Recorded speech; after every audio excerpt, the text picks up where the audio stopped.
What's up, everybody? Nate here from Out of the Basement, bringing you a brand new action figure review. Today, from Star Wars The Black Series, we are looking at Hunter from the Bad Batch. Of course, we saw these guys debut in Clone Wars. They have a show that is set to premiere on May 4th of this year. So the hype is getting real for these guys. I'm super excited to have my first member of the team. Of course, I have the rest pre-ordered already. Can't wait to get my hands on them. So yeah, let's just go ahead and dive right into it. Of course, this is the new Black Series packaging here. You can see the Bad Batch is like a deep maroon red, looking very nice, very striking. There is the side art of Hunter right there. Of course, as usual, on the back here, there's his bio if you want to pause it and read it. Hunter is #1 in the Bad Batch line.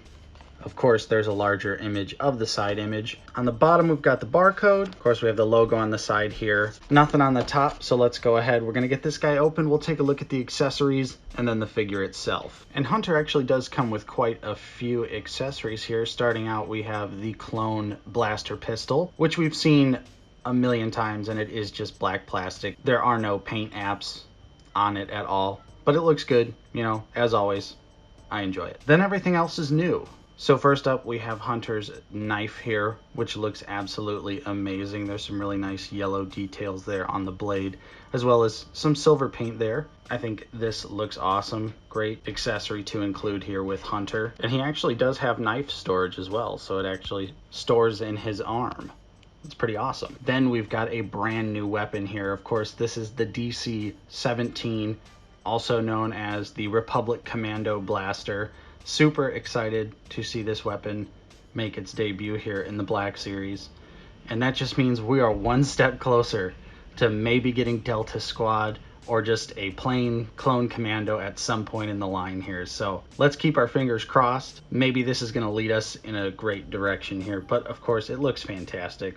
All that new sculpt work there. Looking absolutely wonderful. No paint apps on it though, but the wonderful sculpt work makes up for it. Next up, here is his backpack, which you can see has some sculpted damage into it. It's not painted or anything, but it is sculpted, so maybe we could have used a little bit more paint on the backpack here, but you can see other than that, you've got some red paint details there. Decently applied, not too bad. It's a T-shaped plug here on his back, and of course it just plugs in like that. No questions asked. And finally here, we have his removable helmet. Very accurately detailed. Looks like a nice mix of a more realistic look and animated look kind of combined together. You can see the red and white paint there is really nicely applied. The frown looks really good as well. Some more red paint on the side. The helmet just looks fantastic. Even more red on the back of the helmet. And it does look a little warped like this, but once you put it on the head here, it looks just fine to me. It stretches out, so no real complaints there. All right, and so that was all of Hunter's accessories. He comes with so many things. I absolutely love how loaded out he is. Of course, now you've seen the figure a couple times here, but you know we gotta put him on the stand before we get a closer look. All right, and here is Hunter, completely out of the packaging, looking totally amazing. I gotta say, I've of course messed around with this figure a lot already, and it is absolutely wonderful. But you can see he also has a more realistic photoreal portrayal, just like most of the animated Black Series figures have as well. But there is still something reminiscent about the animation, just in the costume, in the helmet, and I do like that. I like that it's kind of a nice mix here. But of course, let's go ahead. We're gonna take him off the stand and get a closer look. All right, and here we are up close with Hunter, and you can see that, yeah, that photoreal face is fantastic. I think it looks really awesome. Definitely looks like a more realistic version of Hunter, which of course he does kind of look like Temuera Morrison, but I think all of Bad Batch members kind of have different faces. They just have like some features that make them look like clones, but you can see it still is reminiscent. And of course, though, unfortunately, it is very shiny, especially on the war paint side of the face here. But there's some really nice little details. Right there, you can see the skull and the bandana. The hair is also sculpted very well. Very Rambo-esque, if you ask me.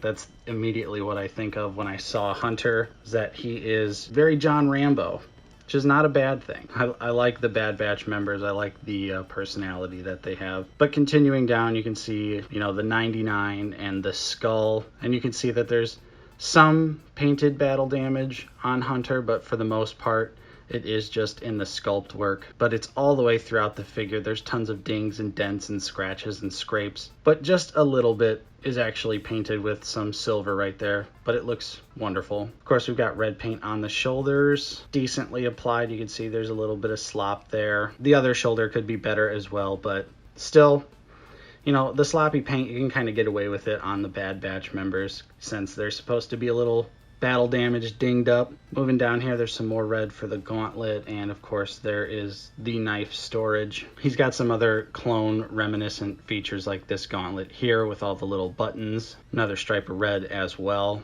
There's a little bit more of the battle damaged paint there on the leg, but moving down you can see, like on the knees and the shins, there's tons of scrapes and dings and dents, and the shin has like a weird shiny paint application on it, so it kind of really glistens against the dull back part of the boot here, which you can see has some more sculpted scrapes on them. So really a great deal of battle damage on the figure. However, most of it is completely unpainted. So this would probably be a fun figure to customize and really paint all of that in there. I think that would look amazing. But even so, without all of the paint details there, I still think the figure looks fantastic. What paint that is here is appreciated, and of course the new sculpt work and everything about this figure just really brings it home. And then to completely seal the deal, of course, we have the articulation. So let's go ahead and take a look at that. Hunter does have the double ball neck peg, so he can look up about this high without the helmet on. He can look down very far as well. Of course, you can twist the head all the way around. You do get side to side as well. Tons of attitude out of this figure without the helmet on. And with the helmet on, you can look up about that far, so still pretty awesome range, and can look down about that far. And you still can get some attitude out of him, of course, just not as much. The arms can move out this far. Really great range of motion there. Of course, the pauldron is a nice soft plastic. It is attached at the top here, so you can't really rotate the arm all the way around, but still great range of motion. He, of course, does have a butterfly joint in there. You can see it moves ever so slightly, but still it is there, and it does help. It always helps no matter what. Get a single jointed elbow that gives you more than 90 degrees, really nice deep cut there. Of course, you have swivel at the elbow. The hand rotates around here, this trigger finger hand, and does have the vertical hinge, so that is fantastic. On the other hand, the more grip style hand here, you do have the horizontal hinge. I do kind of wish we would have gotten the vertical hinge on both of Hunter's wrists, specifically because he typically holds the knife in this hand and the blaster in this hand, like in some of the shots we've seen in the latest trailer. But with the figure, since his trigger finger hand is permanently this hand and the grip hand is this hand, you naturally want to put the knife in this hand and the blaster in this hand, which doesn't really make sense considering where the knife is stored, but that's just a really minor nitpick there. No gauntlet swivel though, by the way. For his crunch, he can actually go forward a decent amount there, and does have a really decent amount back. You do get side to side as well, and all that wonderful rotation. That is a pretty decent ab joint for a Black Series figure, I gotta say. With his foot on the ground, he can kick up very far. Great range of motion there. Hunter can also do the splits very well. He can kick back about this far. You do get a single jointed knee that gives you 90 degrees there, and the knee pad is glued to the top of the leg. Of course, it rotates. And then moving down here, the foot can go down about that far, and it can go up a decent amount as well. So yeah, some really fantastic articulation packed into Hunter here. He's got great posability with the helmet on or off. I'm surprised that you still get as much as you do with the helmet on. So yeah, like I was saying, with the articulation included now with all the details, this figure is absolutely wonderful. I am seriously enjoying the hell out of Hunter here. But now we're gonna put him back here And of course, I'm going to show you how he scales.